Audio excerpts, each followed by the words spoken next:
Good day again, grade 9. Here's part 2 of determining whether a quadrilateral is a parallelogram. So dun sa unang video, na-establish na natin that these examples are already a quadrilateral.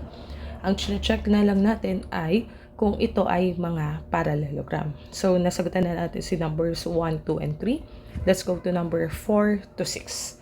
So look at number 4.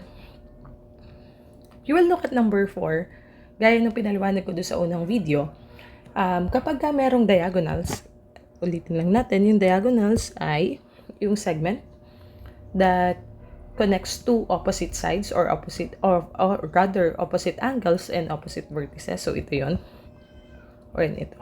So ito yung diagonal 1, ito si diagonal 2. Okay. So these diagonals are intersecting. And sa mga conditions, condition 5 similar to this one. So sa condition 5, a quadrilateral is a parallelogram if diagonals bisect each other, or it means the diagonals divide each other into two congruent parts. So punta tayo dito.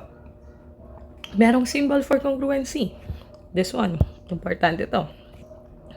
So ibig sabihin, itong diagonal na to had been bisected into two congruent parts. The problem is, dapat nandito yung symbol for congruency. Itong congruency na to, dapat nandito. Eh, wala siya doon. So, with that, there's no enough evidence na magsasabi na this is a parallelogram. So, we can conclude that this is not a parallelogram. Tandaan mo, kailangan may enough proof or enough may enough evidences to support your claim na ito ay parallelogram. So kagaya ito nung number 1. Sa number 1, 'di ba? Magkahiwalay yung pair. Dito naman hindi kulang ng isang symbol of congruency. Kung merong symbol for congruency dito, yan, pwede sana. Pero wala. So, this is not a parallelogram. Let's look at number 5. So, sa number 5, obviously, ang given natin ay angles. So, sa angles, dun sa mga conditions, dalawa yung set of conditions na pwede natin gamitin. That is condition 2.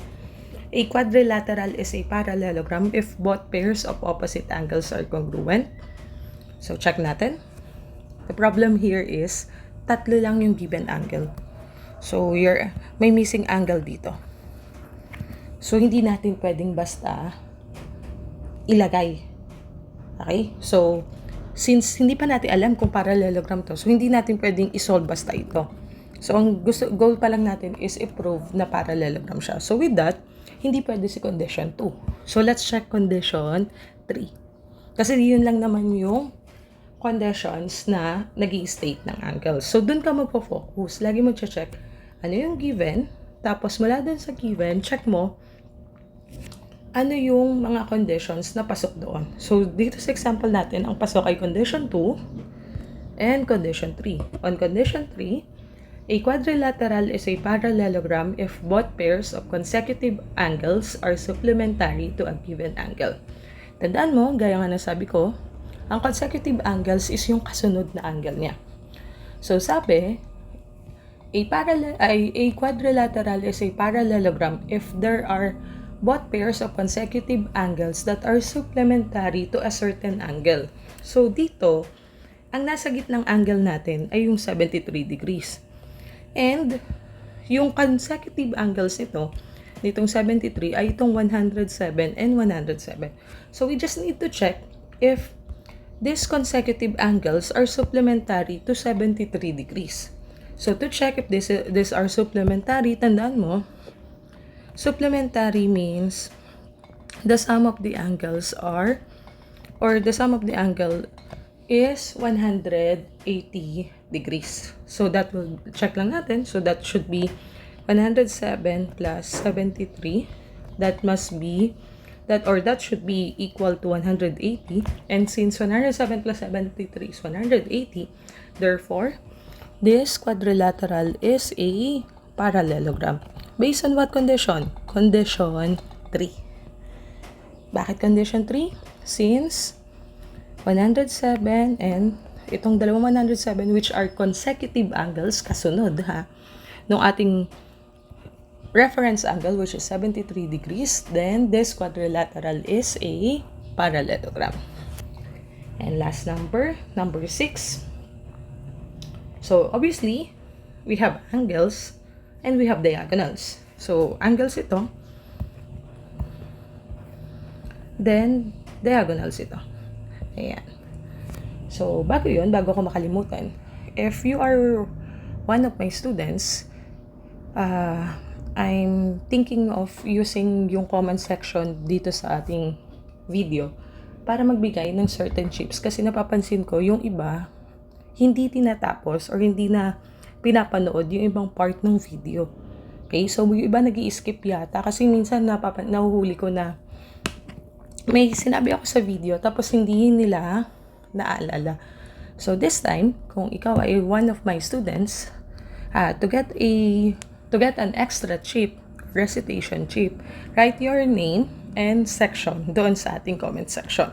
Tapos, you will be eligible to get a chip kung makakapag-comment ka within the day na sinend ko yung link sa GC natin.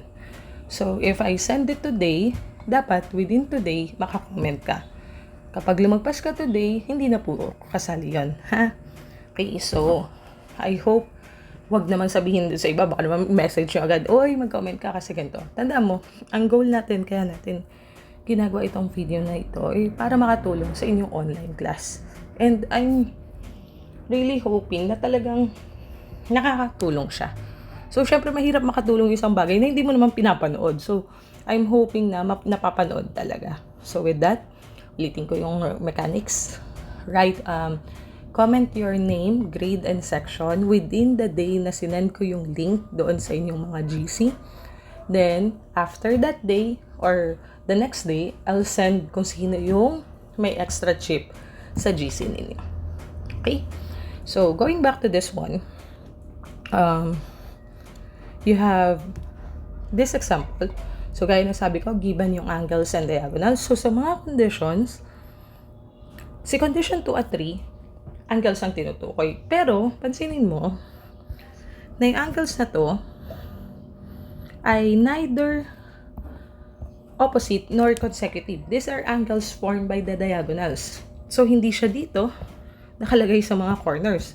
So, hindi pwede si condition 2 and 3. And, looking at condition 5 and 6, which includes the diagonals, or which includes the diagonals, walang sinabi tungkol sa angles. Ma'am, pwede ba sa condition 6? A quadrilateral is a parallelogram if each diagonal form two congruent triangles. Ang problema, we have 4 triangles here. So, hindi mo rin pwedeng gamitin sa condition 6. Sa condition 5 naman, ang sabi doon ay, the diagonals must bisect each other or divide the two diagonals into 2 congruent parts. So, hindi rin pwede kasi ang tinutukoy ay yung measurement. Hindi naman yung angles. So, with that, there's no enough evidence to say that this is a parallelogram. So, this quadrilateral is not a parallelogram. Now, last tip. Bago tayo mag-end ng video na to. It will be a great help kung makakabisado or maaalala yung 6 na conditions. So, kung gusto niyo ng copy, I'll show it here. Screenshot na lang bawat conditions. Okay? So, this is condition 1, condition 2, condition 3, condition 4, condition 5, and condition 6.